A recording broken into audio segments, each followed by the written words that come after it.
Okay. Right. I think I'm up and running. Pardon me.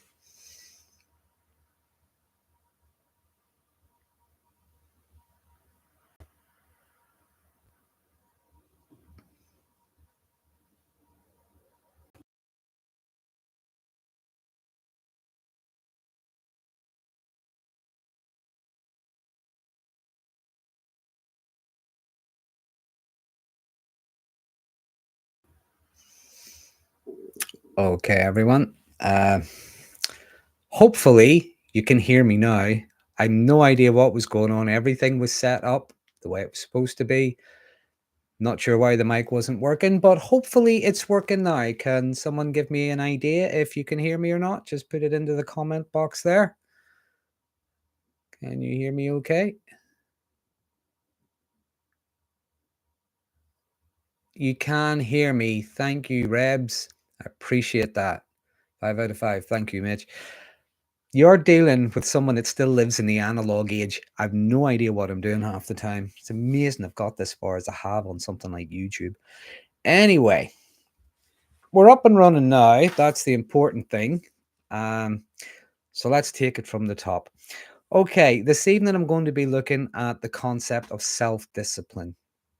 And the reason why I thought that would make a good topic is because if you've been in a situation or an environment with someone who was very manipulative, very coercive, was grinding you down, would have led you to believe that doing things in your own best interest was maybe selfish or that you were no good at anything, you were going to fail at it anyway.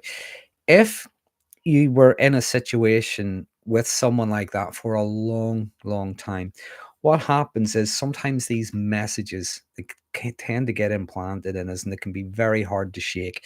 So even coming out of that situation, out of that environment, we can be left with a bit of an emotional hangover. Some of the things we might have done in that environment or that relationship to manage, even just to get through the day, sometimes those things stay with us. One of the things I think can keep people stuck sometimes in the recovery is sometimes when they go to do something that they might benefit from, they might enjoy, they might like, they might, it might improve their situation. It's almost like somewhere at the back of their head. We've talked about this before about that critic, those super ego injunctions. There is something that is telling them they shouldn't, or at least don't do it at the moment, do it later, or do something else first, or if you do this, it's going to fail. If you do this, it's going to blow up in your face. You're going to be rejected. But one way or another, it's almost like we've been brainwashed to believe that doing things, as I say, in our own best interest is not going to work out well.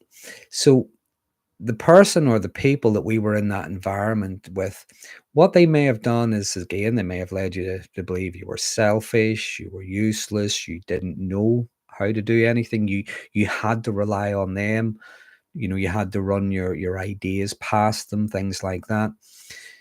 So there's a lot of different things that could be going on there. When you're out of that environment, again, something like our self-discipline could start to lapse. Maybe we don't look after ourselves as much as we could. We're not necessarily thinking of long-term goals, ambitions, things like that. There's something that's really getting in the way of our long-term vision. Now, again, there could be something we know is good for us. It could be maybe joining the gym. It could be applying for a better job, a different job. It could be whatever. But it's almost like we lack the motivation, we lack the discipline. This can be largely because of that person or those people that programmed us to believe it wasn't a good idea. But the thing about self-discipline is something that we all have on some level. Now, it's also linked, I believe, to conscientiousness. If you think of the 5-factor model of personality, you've got openness to experience, you've got conscientiousness, extroversion, agreeableness, and neuroticism, the 5-factor model. With the conscientiousness, I think the self-discipline really comes with that. Some people might be high in it, some people might be low in it. Again, there are different variations. So what you might find is in some situations you do have good self-discipline, even if you don't necessarily look after yourself. You could find yourself in a workplace and you're a very conscientious worker. You do the best you can, you turn up on time, you don't leave until you finish doing what you're doing or whatever. So it can come and go in different areas. It's not necessarily a fixed thing. But I'm just going to give you some ideas to help build your discipline, if you think this would be helpful. Sometimes, as I say, we struggle with these things. So the first thing to think about is to be clear about what it is you want to do. Okay, so set a clear goal. Again, that could be getting a job, that could be getting fit and healthy, that could be changing your diet, that could be learning a new skill or whatever. Set a very clear goal. Be definite about what it is you want to do. And whatever it is you want to do, it might even seem like a big thing, in which case you want to break it down into smaller steps, the things that you need to do in order to get to that. Because if something is a huge goal, it might seem overwhelming. It might seem just far too distant. It seems like too much. We're never going to get there. So be clear about what it is you want to do. Build a routine around it. Build a structure around whatever it is you're doing. Let's imagine it is going to the gym. You build a structure around it. You go at the same time every week. Let's say it's 7 o'clock on a Monday night. Whatever it is you're doing during the week, it's done around that 7 o'clock. You have to leave the house early enough to get there, spend whatever time you're doing, whatever your exercises are, and then you're home again. And whatever it is you do after that's entirely up to you. Other plans, things like that come up. You already have that routine in, you already have that structure in. What you're really doing is you're doing something with intent. Okay. And I think the important thing is intent. We're not necessarily doing something and hoping for the best. Sometimes we might, and it works out well. We're doing something with intent. We're going to the gym because we intend to get fit and healthy. We are applying for that job or other jobs because we want a better job. We want more money. We want more responsibility, whatever it is. We're doing it with intent. So we build a routine, whatever it is, some kind of structure around it. Something else, and this is a small thing you can do just by yourself, just at home. Learn to prioritize tasks. Sometimes we can get very easily distracted. It's so easy to go on your phone and start scrolling through things, people's posts and things like that on social media. It's very easy to put the television on, and before you know it, you're binge watching a box set of something. So try to prioritize your tasks. You might have a particular task. You might not get it all done in one go. So again, you might do little bits in order to complete that. It doesn't mean you do one thing over everything else, but you might have a particular time for doing one thing, such as maybe going to the gym. That's going to be your priority at that time, that 7 o'clock on a Monday night. Learn to prioritize different tasks. As I said earlier, try to break them down into smaller steps as well. Sometimes it doesn't seem so difficult and it's not as overwhelming. Something that can be helpful is if there's people you trust or people who might be doing something with you, try to have some kind of accountability. Okay. Now, that could be maybe there's a group of you going to go to the gym, or maybe there's a group of you are going to learn this new skill, or a group of you are going to fix and repair whatever that was in the house or whatever it was. Try to have some kind of accountability, because sometimes that can motivate us when there are other people involved as well. Because they might be doing something as well. They could be accountable to us. We could be asking them, how far did you get with, how are you getting on with, and things like that. And we can feel a sense of accomplishment whenever we start to talk about the things we've done, even if they're just little small ways. And we're talking about, as I say, with people that we trust. We're not talking about like that narcissistic, coercive person who it didn't matter what you did. You could have climbed the Everest over your lunch break and they still would have found flaw over it. They still would have made fun of it. They still would have devalued it. So you're not talking to people like that. You're talking about with people that you feel comfortable with, people that you trust. People that trust you as well. As I say, accountability can be a helpful thing.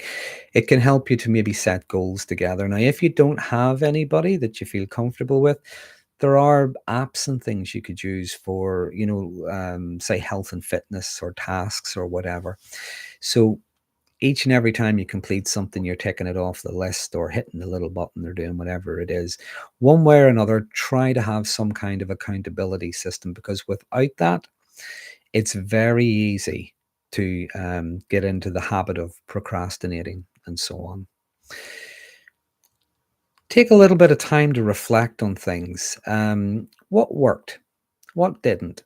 And I think a good way to reflect on things is sometimes there could be something that you might think is too difficult. So again, we're procrastinating or we're talking ourselves out of it. That critic is maybe trying to talk us out of it. We're feeling some kind of guilt or discomfort. Those superego injunctions, again, trying to talk us out of these things. Have a little bit of self-reflection. What worked and what didn't? If there was something, I think this is a useful little exercise. Always say it's your own handwritten evidence. It's hard to argue with yourself. You just get yourself a page, an A4 page, and draw a line down the middle of it. And whatever it is you need to do, whatever it is you would like to do, but it's almost like you're talking yourself out of it. On the left-hand side of the page, write down all the problems, all the obstacles, all the barriers, all the difficulties, all the reasons why it's probably not a good idea to do it, or you don't want to do it just at the moment. So you write all of that on the left-hand side of the page, okay? Once you've done that, just go and do the damn thing, okay? I'm sorry, there's no magic bullet. You just go and do the damn thing. When you've finished, you take the same page, and on the right-hand side of the page, write down what were the real problems. What were the real issues? What were the real difficulties, obstacles, whatever? I'm not going to ruin it for you, but I think you figured out you're going to have two very different lists. It's your own handwritten evidence, as I say. You're doing a little bit of reflection on it. You're also looking at what worked, what didn't work, what helped, what could maybe be improved upon, what could you rule out, what's not going to help. And if it's something, it doesn't matter what it is. It doesn't have to be anything big. It doesn't have to be anything grand. But when you've completed something that you set out to do, why not give yourself a reward? Treat yourself, whatever it is. Give yourself the evening off. Have a sticky bun, whatever it is. If it's me, you're having a cup of tea. Reward yourself somehow. If you don't want to do something or give yourself something, at least acknowledge. At least acknowledge to yourself that you did something worthwhile, you have completed something. And this is the thing about our reward system. It can take a bit of discipline for this, because sometimes we might say, if I complete this, then at the end of the week, say Friday night, then I will go to the cinema and I want to watch that new movie, the one that I'm really looking forward to. If you don't do it, chances are you might find you'll still go and watch the movie. It really takes discipline. If you don't get done what it is you set out to do, to have that discipline to say, no, I'm not going to see that movie until this is finished. So that might mean completing it and maybe going on the Saturday instead, or maybe the following Friday. When you get into that kind of mindset about being able to reward yourself, reflect on things, again, you're starting to build up a routine. You're also, as I said earlier on, you're starting to do things with intent, okay? Not just with good intentions, but with actual intent, okay? Little things like what we can do, I think, again, if we're hurting, if we're uncertain, again, we're very anxious, we're very stressed, especially in a long-term situation or environment with someone, we can spend a lot of time on social media, a lot of time on YouTube. We can spend a lot of time looking at things. We want to know, why does the narcissist eat toast? Why do narcissists comb their hair? We're looking at so many videos, and there is some really good content out there, but there is also a lot of nonsense. So be discerning. You're looking at stuff. If you're going to be looking at stuff, discern what you're looking at. Look at educational content, things that aren't just going to validate your experience, although that is important by all means, absolutely, but not just that. You're looking for stuff that will educate you on maybe how and why people behave the way they do. But you're also going to be looking, again, getting into our self-discipline, looking for things that are going to help us, not just help us understand other people, help us understand ourselves, help us to find ways of overcoming something, getting through something, managing something better, learning about ourselves a bit more. Which is why in my videos that I do on the channel, I talk about the personality types, and I talk about behaviors, the motivations behind it, and so on. In the live streams, I largely like to keep about the how-tos, if you know what I mean, how to do this, how to manage that. And I don't know if it's a good balance or not. It seems to work well, but if anyone disagrees, by all means, let me know. I'm open to I'm open to suggestion. So look at the content that are going to help you move forward. Even content, again, on how to build your self-discipline, on how to build a routine around something, on how to build motivation, as much as you might be looking at stuff as to why we struggle with these things sometimes. Try to get a balance in the things that you're looking at. Another thing that can happen if we don't have good self-discipline, I believe that there is a link. Something that might be helpful is learning to say no. Because sometimes we're not doing things for ourselves because we're doing so many things for other people. And that can be, again, one of the obstacles on that left-hand side of the page. One of the obstacles, one of the things we write down is because we agreed to do something for somebody else. I'm not saying you should say no to everything or everyone, but practice saying no from time to time. And even if you're saying no, you're not just saying no forever. You could be saying not at the moment or not this week. You might even be saying no. You might be practicing saying no because the person you were with, the situation or the environment you were in, led you to believe that no was a bad word, when in fact it isn't. It can be one of the best words you could ever use, depending on the person, on the request, and so on. Learn to say no to maybe things that aren't that big a deal. They're less important tasks. There's social engagements you might not necessarily want to go to. Whatever it is, just practice saying no. Now, again, if you have someone you feel comfortable with, you practice with them, you might practice with each other. If you don't have that, I always say use the mirror. Okay, just use the mirror. Look at yourself in the mirror. Stand with your back straight, your head up, make eye contact, and speak clearly. The other thing is, if you're saying no, yeah, we might have to give a reason. We might have to give an explanation. I would prefer to put it, we maybe give an account of ourselves. What we're not necessarily going to do is over explain ourselves. Okay, we're not necessarily going to, it's not like we're trying to pacify someone. The person may be disappointed, and they've every right to be disappointed, but we haven't done that to them. We haven't inflicted that on them. That's their response to our answer. Okay, what they were asking may have been too much. It may have been too difficult. It may have been unfair. It may have been something they were capable of themselves.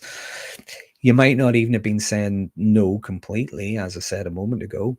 You might have been saying not now, at another time, or not at the moment, or whatever it is. So practice saying no. Sometimes no can actually be a form of self-care. Okay, so we're practicing it. Tapping into that, moving on to that, the self-care, that is something else to think about. The discipline, the self-discipline we need in our self-care. Again, that could be things like our diet, our sleep, our exercise, things like that. So we start to prioritize different things, our mental health, our emotional health, our physical health. We take a little bit of time for ourselves. We might want to watch a bit of TV. We might want to have a bit of fun, on social media or whatever. We might want to have a laugh with friends or whatever. We might want to go for that walk in the country, get the fresh air and things like that. Whatever the self-care is, You build a routine around that as well. Okay. Have a specific time. If you can get a specific time, fair enough. Let me put it to you this way: take a minimum of 2 hours in a week. Now, some people might say, where am I going to get 2 hours from? Or if I take 2 hours, it's going to turn into 12 or whatever. Again, this is where your self-discipline comes in. It's 2 hours. Now, if you're busy, if you have a lot going on, 2 hours doesn't have to be all at once. It could be 15 minutes here. It could be half an hour there. It could be an hour at the weekend, whatever it is. But over the space of a week, a minimum of 2 hours, your time, looking after yourself, recharging, doing whatever it is in your own best interest, the things that help you to recharge. Okay. Whatever that is, that's entirely up to you. Something else that can be useful when it comes to our self-discipline is learning things like emotional regulation. When we understand what we feel and why we feel it, again, some of this could be coming from those superego injunctions that were placed there by the controlling, coercive people in our lives. When we understand that discomfort that might come up when we do something for ourselves, we're able to name it. It could be guilt. It could be shame. It could be feeling selfish. It could be whatever it is. It could be feeling uncertain. It could be feeling a lack of control. You might find yourself, you think about it, what you might find yourself is whenever you're planning to do something, you're actually thinking about what they're going to say. If they were here right now, what would they be telling you? These are the things, as we start to understand ourselves a bit better, we understand what it is we're feeling, we can learn to regulate that. Those feelings, those emotions can inform us. They don't have to make decisions for us. And this is the thing about our feelings. I said this recently, kind of raised a few eyebrows. So hope you get this when I say it. Feelings are very honest, okay? They're probably the most honest thing about us. However, feelings are not always an accurate reflection of reality. Okay, not always. That being said, reality does not have a vested interest in how you feel about it. So try and square that one, okay? Both can be true.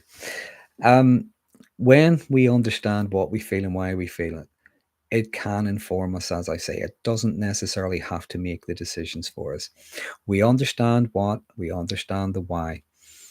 And what we find is if it is bringing up a level of distress, a level of discomfort, what you might find is the more you face the things you're uncomfortable with, such as doing things in your own interest, such as looking after yourself, such as working towards longer term goals, such as saying no, the more you face those things you feel uncomfortable with, the more confident you'll start to become, the more courageous you'll start to become. If you will, your comfort zone is going to start to widen, okay? But you do it in small, little, measured steps, okay? Small, little, safe ways. I always say, if you're afraid of deep water, do not jump into the middle of the Atlantic just to see what's going to happen. You're not going to help yourself. That's going to make things a lot worse. No, you do it in small, little, measured ways, voluntarily, of your own accord. And as you're doing it, you're paying attention to what you're feeling, how long you're feeling it, does it dissipate, and so on. You also pay attention to every time you do it that the feeling isn't going away, but it's diluting. Okay, so it's not becoming as controlling. So you're also, when you're doing that, you're cultivating resilience, because you are learning from the discomfort, from the setbacks. What you're learning are ways to navigate through and around problems. And also, well, everyone thinks about resilience in this way. This is only one aspect of it. You're learning to be able to bounce back from setbacks. But there is a lot to the resilience. As I say, it's keeping if you will, an optimistic outlook on things, being able to navigate through and around difficulties. Something that can help as well, as much as therapy can help us to understand ourselves a bit better, sometimes something like life coaching can help with our self-discipline. Life coaching, and if there's any life coaches watching, you can let me know if I've got this wrong. But life coaching differs from counseling in the sense that it's largely looking at building on strengths that you already have, developing new ones as well, new skills. It's finding the goal that you want to achieve and being able to work towards that. Okay, so counseling can help, but also can life skills coaching, things like that. The last thing I'm going to say on this is going to sound a little bit controversial. A lot of people being in, as I say, abusive relationships. The last thing to think about is maybe forgiveness and healing. Now, I'm not talking about forgiving the person that hurt you. Not at all. Sometimes we need to forgive ourselves because sometimes we blame ourselves. Sometimes we can, oh, I don't know, it's like we beat ourselves over the head with a stick. We blame ourselves for the times we turned left when we should have turned right. There's times when we blame ourselves for saying yes when every part of us was telling us we should have said no. You have to remember you're a different person in the sense that you're not in that situation anymore, and you didn't necessarily have the experience or the life that you have now. You don't have the wisdom, if you will. And what we often do is we often look back at ourselves and we judge ourselves through the eyes of the person we are today, with today's consequences and all the rest of it, today's wisdom and all the rest of it. Sometimes we need to learn to forgive ourselves because sometimes the very things we did were just things we thought we had to do based on the information we had, or the things we thought we had to do just to get through that time, that period of time with that person in that situation. When we focus on things like that, letting go of things like guilt and shame, not forgetting about them, but not letting them dictate, as I said, going back to the regulation, not letting them dictate what we do next. It can help us heal. It can help us move forward. Now, going back to the forgiveness, some people would be asking, does that mean I have to forgive that person? Well, that's entirely up to you. Okay. I would also ask you to think about what forgiveness actually means when it comes to other people. Some people have a very religious view of forgiveness. It's like you forgive them, you're welcoming them back with open arms. Not at all. Not necessarily. You can forgive someone. You're not going to give them a second chance. You know, that's possible. I like to use the term letting go. What we do is we maybe learn to let go of the person. We let go of them in the sense that they are what they are. They're not going to change. The way they behaved with me, they'd behave like that with anybody. We just let them go. We don't allow them to consume any more of us, any more of our time, any more of our energy. What we do is we take that same energy and we focus on ourselves.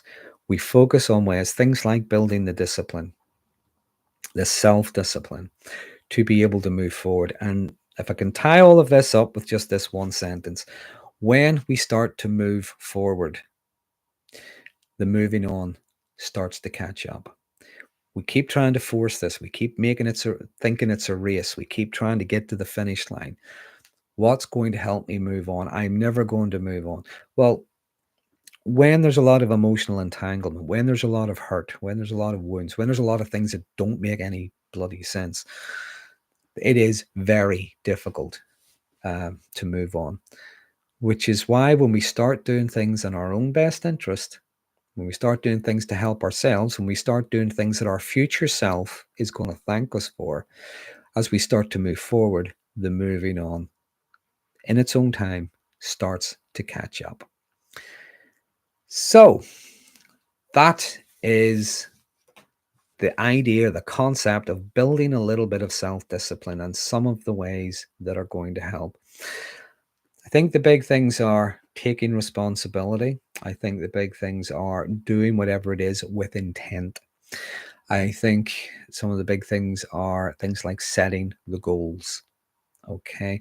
There can be a lot more to it. I'm sure it means different things to you. But I do hope you find that helpful. I do hope you find that interesting. And I'm just going to have a look back and see what questions there are. So, good evening, Mitch. Good evening, Sib Up. Good evening, Rebs. Okay. Mitch says, and yet here you are. There may be hope for me navigating tech. Yeah, and yet here I am. I eventually got it working. If nothing, I do persevere. Mostly. Or being told you're too stupid. Yeah, that's another thing. That's another thing that can hold us back. Again, remember those superego injunctions. We keep getting these repeated messages of something like being too stupid. So even if we're not in that situation or we're in that environment, we know whatever it is, we're more than capable of doing it. It's whatever. And even if we make a mistake, do you know what? If you ever met anyone who's never made a mistake, narcissists not included, every single one of us get things wrong. We don't really learn unless we do get things wrong, and mistakes do not always have to be devastating. Okay, so we're not necessarily stupid because we get something wrong. And sorry about that. And there is a difference between maybe asking someone for a little bit of advice or a little bit of feedback and almost asking them as if you need their approval to do something. You know, you need them to tell you that, yeah, that's a good idea, go for it. There's a difference in those things. That can take a while to come out of that. But as I say, some of the other things I've talked about can help with that. Something I've spoke about before is sometimes it means, even if we are too stupid, if you want to think of it in those terms, it means taking small little risks. I said earlier, you expose yourself to things you're uncomfortable with in small, little, tiny ways. In other words, you're taking risks and you start to learn from that. There's no time limit, okay? No one has to judge you. No one even has to know about it. Unless, of course, as I say, you're doing it with friends, you're doing it with people you can trust. You can all help and encourage each other. So let me see. If you missed, Global says, if you missed the deceit before, it's likely to happen again. You're right. It probably is. The difference is this time you're a bit more educated. You're a bit more aware. You now have experience, which you didn't have previously. Let me see. Where did I get to? Looking for questions. If something has a question mark, it's easier for me to find. So just let you know. Sixth Sense Amelia, ADHD. I struggle with being conscientious unless it's hyper focus. Don't get a dopamine feel good reward from completing things like getting the laundry done. Which is why something you might find useful is getting into that habit of giving yourself, or it doesn't have to be a dopamine hit, doesn't have to be a dopamine reward, but it can be something, whatever it is. It could be, I don't know, it could be that trip to the cinema, it could be a bar of chocolate, it could be whatever it is. When you've completed whatever it is you're doing, could be watching your favorite TV show, but it means getting into that habit that if you don't do what it is, then you don't get whatever it is you promised yourself. Takes time and patience. We all struggle and we all fail. But again, being consistent and doing it with intent, eventually we get there. Kay Razy says, if I've pronounced that right, I actually written a weekly timetable to help me stay focused and on target. It's really helped me. A lot of people do find that useful. What I used to find useful when I worked in an organization, so I used to have a diary and I would just write in it in my pen. I would write everything I had to do that day, and I would tick it off as it was getting done. And whatever was coming up tomorrow, whatever, I would have the list of things that needed to be done. People needed to, I had to ring, people I had to talk to, tasks, whatever they were. And it did keep me focused. It helped me in the job. It's something I think I really need to get back into because I am an absolute cluster when it comes to working for myself. Where do we get to? So yeah, a weekly timetable can help. It gives you the structure. Yeah. Several minutes behind. Very grateful for the conscientious self-discipline. You're welcome, T. Kinsella. That's alright. You're a few minutes behind because I'm not that quick anyway, so I'm easy to catch up with. Yeah, conscientiousness, as I say, I think even people who may be low in conscientiousness, they can be conscientious in certain areas, and it could be, as I say, in their job. They could be very good at their job. They want to do a good job. They don't do a half-hearted attempt. It could be in maybe how they look after their appearance. It could be how they look after their health. They could be conscientious with their friend group, with their family. In some areas, we might struggle and be low in conscientiousness. Sometimes it can be useful to look at what you're doing well in one area that can compensate for an area that you might be struggling in. So, where do we get to? Let me see. Overturning Trey's myths and tunes. Myths and myths. Myths and tunes. It sounds a bit better, doesn't it? Overturning procrastination is a massive part of my shadow work. We procrastinate for many different reasons.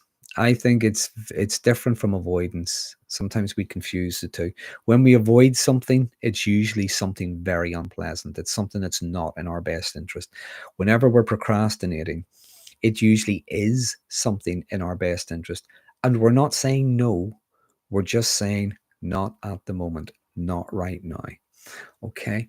That's the difference between the two. And that's what it's something like even that exercise of drawing the line down the page on the left hand side. What are the problems? What are the reasons you don't want to do it? Go ahead and do it. At least make a start on it. Then on the right hand side of the page, write down what were the real problems? What were the real issues? What were the real difficulties? And as I said, it's your own handwritten evidence. Okay. I'll ruin the outcome for you. Chances are on the right hand side of the page, the only thing you can put down is effort. Sometimes that's what it takes. But we have talked ourselves out of it because we believe it's going to be too difficult. So where'd we get to? Every time somebody talks, it jumps. So I'll go back to right. Here we go. Christine says, keep the tasks very small. Yeah, it's not a race. Absolutely. You're not trying to get a medal. You're not trying to get accolades. You're doing it in your own best interest. Keep the tasks small. It's yeah, if it is about something like tidying your room, you look at your room. If it's anything like in here, all you can see is this part. If it's anything like in here, it's a mess. It does need tidied. It needs dusted. It needs hoovered. There needs stuff needs put away. If it seems overwhelming, you just pick one corner. Just do one corner. It could be the desk. Clear the desk. Tidy the desk. It could be sorting out a drawer, whatever it is. It could be wiping down the keyboard on your computer. Whatever it is, just one small thing. Just pick one small thing, okay? Do a little piece at a time. They don't have to be massive goals, but you keep building on those little successes. There what we get to. Maeve Dunphy says Darren loves toast. How would you know that? Oh, get you now. Earlier on, why do narcissists eat toast? Right, I get you now. Okay, fair enough. Acting imperfectly and communicating in it awkwardly can be healing. If you're depressive, perfectionism is weakness until you can perfect a skill. I would say perfectionism doesn't exist. It's not real. It's a very hard taskmaster because you never reach it. I think when you look at things the opposite way around, they can make more sense. There are people who will try to tell you they're perfect or they are perfectionists or whatever. I think if you look at it the other way around, it's not that there's a need to be perfect. There's a fear of having mistakes and flaws pointed out. Just like our need to be accepted, to be part of a group, it's not always the need to be accepted. It's the fear of being rejected. Even when we have choices, decisions, it's not always the need to make the right decision. We just fear making the wrong one.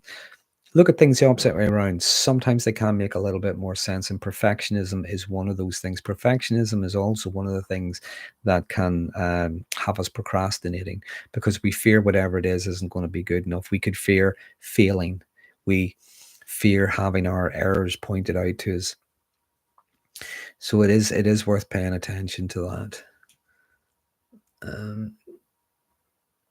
Where do we get to?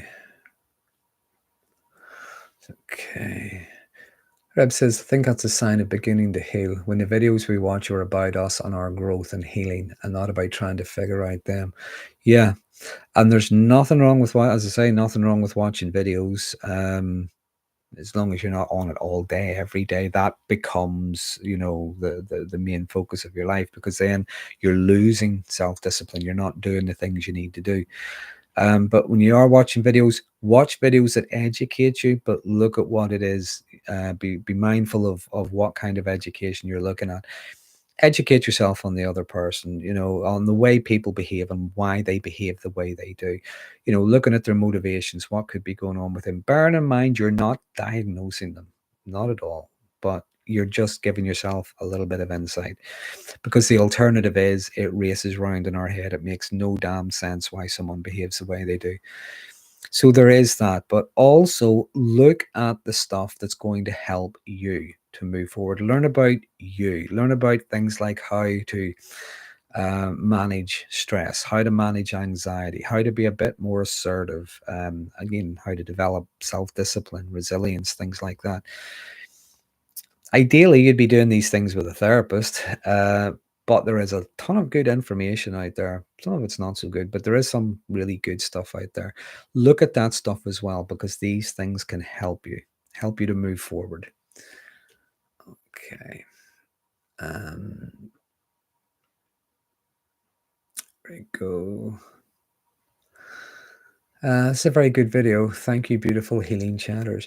Yeah, I think it's really nice sometimes you hear a conversation between people. This is what's one of the things I found. It's different maybe on YouTube than other sites, and it depends on what you're looking at. Maybe I just go on to the wrong forums, the wrong platforms. Sometimes you get people and they just want to be contentious. They are so special. They have information no one else has. They whatever your perspective on something is, it's clearly wrong. And some people can be very toxic and be very bullying as well. What I like about YouTube, at least in the chats here, as much as on the channel as well, I know people do disagree sometimes. But it's really good to see how encouraging people can be to others who might have experienced the same things, or they might share their own story. Um, there is something very validating about it, but there is something as well that's very helpful when people start to connect, and they might talk about what was useful for them, what they didn't find that helpful, and people start to share ideas like that. And that's one of the things I would encourage people to do. As much as it is important to talk about our story, we need to get our story out there and so on. I would first of all be very careful what you're saying sometimes. You don't want to say anything that'll get you into trouble. But also to be able to share things like that, there's something, it's like building a connection. It's feeling validated in a lot of different ways. Not only can we feel encouraged, but I think there's something kind of warming, something that can help with our confidence as well, if we're able to help others too. So I've got a pesky cold that I just can't get rid of. Oh, and my tea's cold. Ugh. Right, where do we get to? Miles Davis says discipline is freedom. Yeah. I have to think about that, but yeah, it is. Discipline. So where do we get to?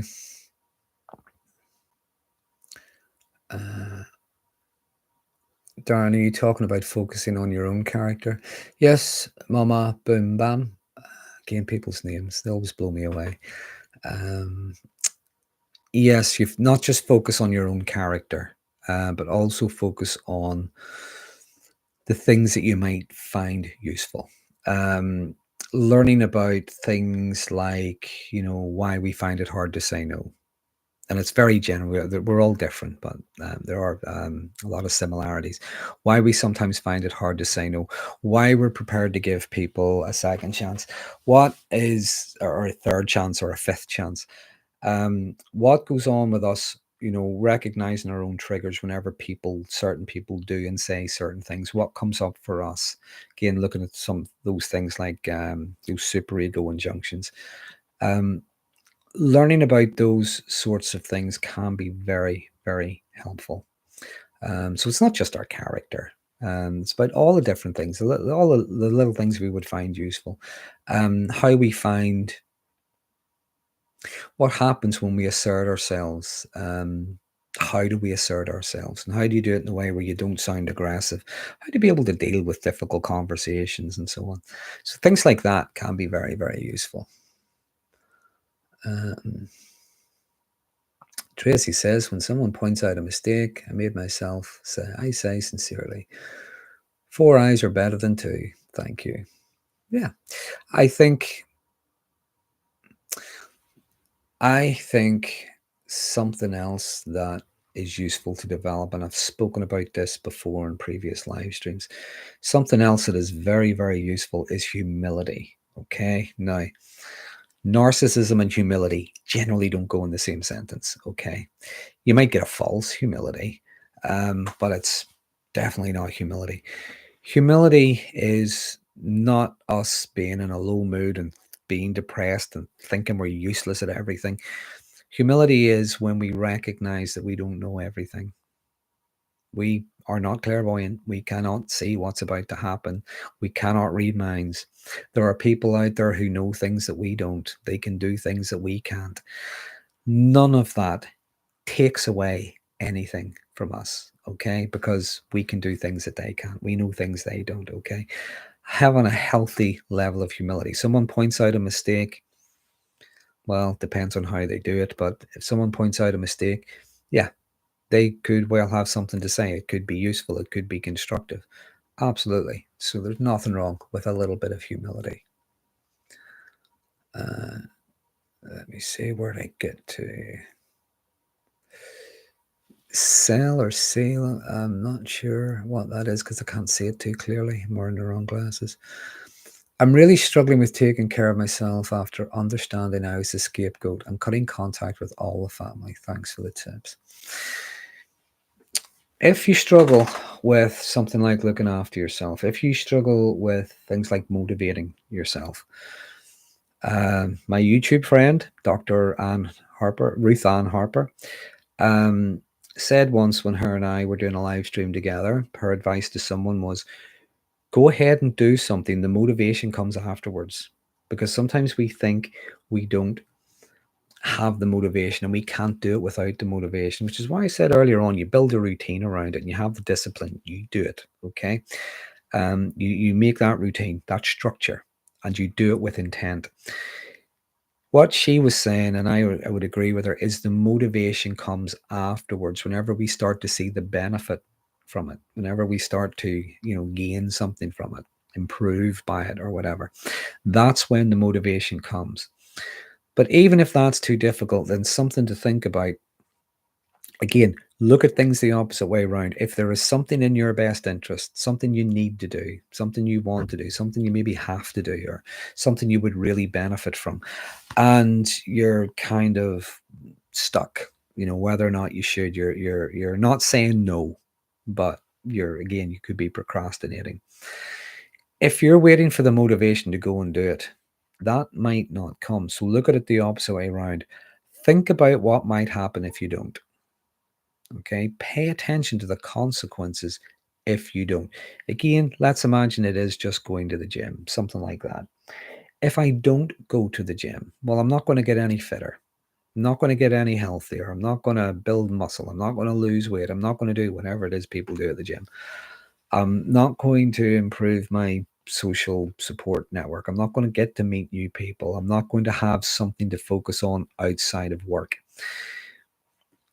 even thinking of the long-term effects as well, the situation you're in could actually get worse. Your health might deteriorate or whatever it is. So you pay attention to what might happen if you don't. Okay. As Ruth Ann Harper says, whatever it is, you do it. The motivation comes afterwards. The motivation comes when you start to benefit from it, when you start to enjoy it, whatever it is. So think about that. So where are we getting to? Thank you for talking about humility. No, it is an important thing. It's something that doesn't get talked about enough. It's one of those things, I think, again, people don't fully understand. I think it's like, as I say, narcissists and humility generally don't go together, because the number of times you would hear something like being wrong is a sign of weakness, or backing down in an argument is a sign of weakness. No, that's a sign of a lack of humility, and a lack of humility is actually a sign of weakness. It's the other way around. So yeah, it is important. I've heard that part of underlying construct of depression is a false humility. The self-absorbed, navel-gazing aspect of depression can be a form of pride in itself. Seek advice if your mood's low. That's not something I'd actually heard before. I guess a construct of depression is a false humility. I'd really have to think about that. I guess there could be the low mood, the depression. I'm thinking maybe in terms of something like covert narcissism, where there is a lot of low mood and depression. There's also a lot of false humility, in the sense that they believe they're weak and vulnerable and people need to look after them, take care of them and stuff like that. But there is also a lot of grandiosity and entitlement, and all of that's internalized. And a lot of time with covert narcissism, whereas their grandiose counterparts believe they're the best thing in the world, or the best thing since sliced bread. And there's a lot of grandiose behavior, haughty behavior. With the covert narcissism, all of that grandiosity is internalized. So they're not overly advertising how amazing they are. Again, you get this low mood, this depression, where they believe they are misunderstood. They're misunderstood geniuses.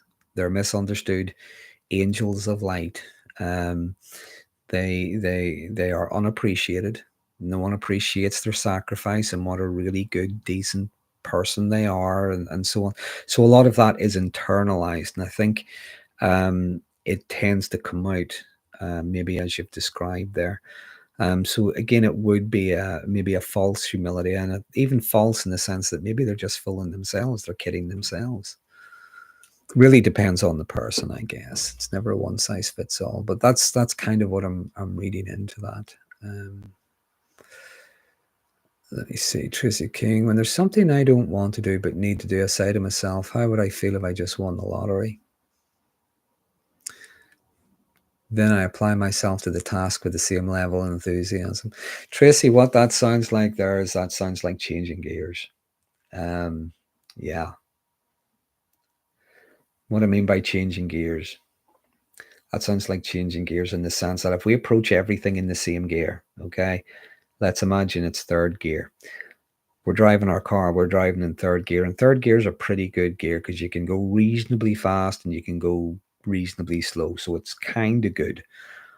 But imagine trying to start the car in third gear. Do a hill start even in third gear. It's probably not so good.